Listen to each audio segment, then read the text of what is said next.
আসসালামু আলাইকুম। আশা করি সকলেই ভালো আছেন। ট্র্যাডিশনাল লাইফ উইথ বর্ণা গ্রাম্য জীবনে আপনাদের সকলের জানাই স্বাগতম।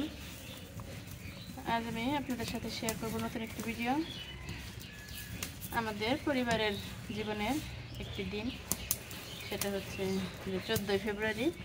ভিডিও করার কথা ছিল, সেদিন আসলে ভিডিওটা করা হয় নাই। আর সেদিন মুস্তাকিমের জন্মদিন ছিল। 14ই ফেব্রুয়ারি 2018-তে জন্ম নেয়। আর দেখা যায় যে দেখতে দেখতে ওর 7 বছর পূরণ হয়ে গেল। আমার সন্তানদের জন্য সবাই দোয়া করবেন, আগামী দিনগুলো যেন আল্লাহ তাআলা ওদেরকে নেখায়ের দান করে। আর দেখতে দেখতে কিন্তু রমজান চলে আসছে, আর রমজানের প্রস্তুতি সকলের বাড়িতেই চলতেছে। রমজানের আগে অনেক কাজকর্ম থাকে। তো আজকে আমার দৈনন্দিন জীবনের কাজকর্মগুলো সকাল থেকে আপনাদের সাথে শেয়ার করতে চাইছিলাম, সেটা করা হলো না। সকালে উঠে দেখা যায় যে তাড়াহুড়ো করে রান্নাবান্না করে বাচ্চাদেরকে খাওয়ায় মাদ্রাসায় পাঠিয়ে দিছি। আবার কিছু ধান সিদ্ধ করার এখনও বাকি ছিল, সেগুলো সকালবেলা উঠে ভিজিয়ে রাখছি, সন্ধ্যাবেলা সিদ্ধ করে দেবো।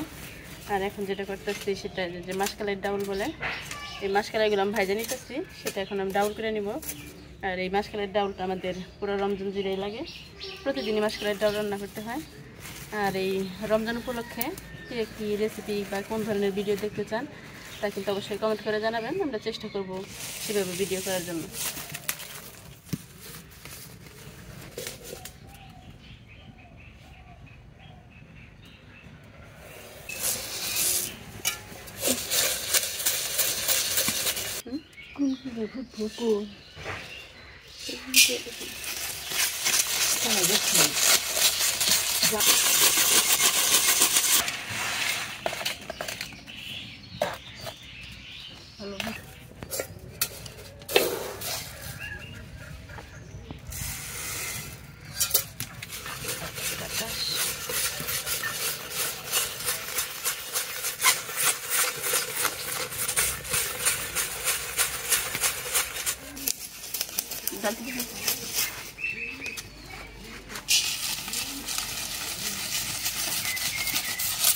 এই পুলি শব্দ পাচ্ছে দিচ্ছি।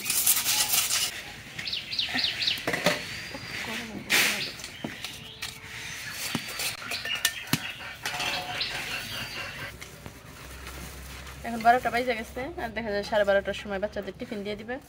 তো আমি এখন টিফিন নিয়ে চলে যাব, আর এখানে মাকে বসায় রেখে দেবো। মা সব কালাইগুলো বেজে দিব। আর এই কালাই থেকে ডাউলটা কীভাবে করতে হয় সেটা আমি আপনাদেরকে একটু দেখিয়ে দেবো। মা এখানে বসুন।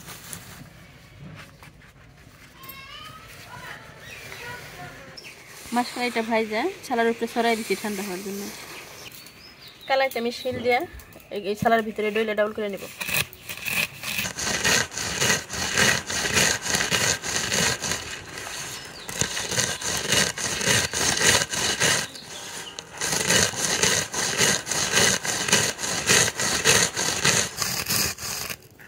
এই যে দেখুন কত সুন্দর চকচকে ডাউল হইতে।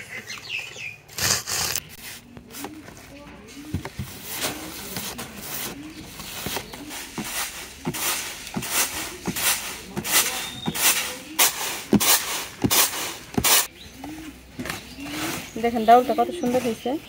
আর এটা কিন্তু আমরা বাজার থেকে যে ডাউলটা কিনা খাই ওটার চাইতে এই ডাউলটা খাইতে বেশি মজা লাগে। আপনারা যদি কখনো এই মাসকালাইটা সামনে পান, অবশ্যই কিনা এরকমভাবে ডাউল বানায় খাই দেখবেন। বাজারের থেকে হাতের তৈরি ডাউলটা কিন্তু বেশি মজা লাগে। তো আজকের মতো ভিডিওটা এই পর্যন্তই। পরবর্তী ভিডিওতে আবার দেখা হবে। সে পর্যন্ত সবাই ভালো থাকুন, সুস্থ থাকুন। আল্লাহ হাফিজ।